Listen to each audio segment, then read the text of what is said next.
They almost called the rescue about Bear. He was the only one who saw it coming. At 110 pounds, Bear had never been a dog anyone questioned. A Great Pyrenees with a gentle, unhurried temperament that had made him for 3 years the most trusted presence in the house around 18-month-old Odessa Marchetti Nikemelu. So when he started planting himself directly in the kitchen doorway every afternoon, refusing to let her cross the threshold no matter how she squirmed or how many times her mother redirected him, it felt like a betrayal of everything they thought they knew about him. "He's never blocked her from anywhere before," Fabrizia said to her sister on the phone, watching Bear hold his ground in the doorway for the 3rd day running, immovable. His broad white head lowered just enough to meet Odessa's eye level whenever she tried to duck past him. This isn't like him at all. Fabrizia had read enough about large breed behavior changes to feel a flicker of real concern. Not the mild annoyance of a dog being underfoot, but something closer to alarm. Sudden behavioral shifts in an older, previously reliable dog were exactly the kind of thing rescue organizations warned new parents to watch for. The literature she'd half-skimmed during her pregnancy suggesting temperament could shift unpredictably as a toddler's mobility increased and a dog's patience wore thin. "Maybe he's just getting territorial about the kitchen," her husband Dashiell offered, though he didn't sound convinced by his own theory. "Or maybe something's changed with him and we need to think seriously about whether this is safe long-term." That sentence, "think seriously about whether this is safe," sat heavier in the house than either of them said out loud after that. They'd had Bear since before Odessa was born. The idea of rehoming him felt like a small private grief neither of them wanted to name yet. But by day 4, after Bear had physically pressed his body against Odessa's chest to stop her mid-stride, Fabrizia had quietly looked up the number for the breed rescue that had placed him with them originally. She didn't call. Not yet. Something about the specificity of his behavior nagged at her.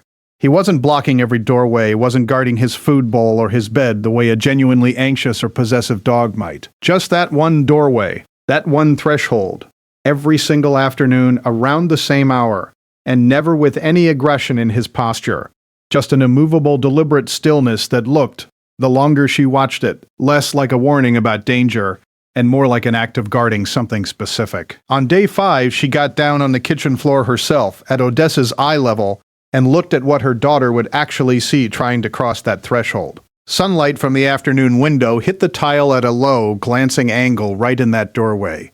And in that light she noticed something she'd walked past for a week without registering. A hairline crack running along one tile near the baseboard, and beneath it, a faint discoloration spreading outward, the telltale bloom of moisture where it shouldn't be. The plumber who came out the next morning found a slow leak in a supply line beneath the kitchen floor, running for at least a week, saturating the subfloor enough that the tile above it had begun to destabilize. "Another week or two and that tile's cracking clean through," he said, testing the give in the floor with his boot. "If a toddler's full weight came down wrong on that spot, you're looking at a fall injury. Maybe worse depending on how the subfloors failed underneath." Fabrizia sat on the kitchen floor after he left, running her hand along the exact spot Bear had spent 5 days refusing to let Odessa near. Not territorial, not a temperament shift. A 110-pound dog who had somehow sensed instability in a floor long before any human eye caught the hairline crack or the spreading damp, planting himself day after day between a toddler and the one part of the house that wasn't safe to stand on anymore.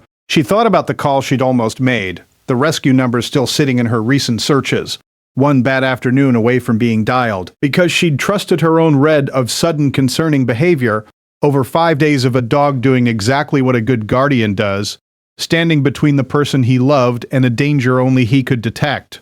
They repaired the subfloor within the week. Bear stopped blocking the doorway the same day the new tile went in, walking through it himself first, slow and deliberate, as if checking the ground before allowing anyone else to follow.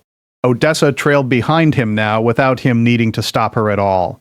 And Fabrizia, watching from the hallway, finally let herself delete the number she'd never had the heart to call.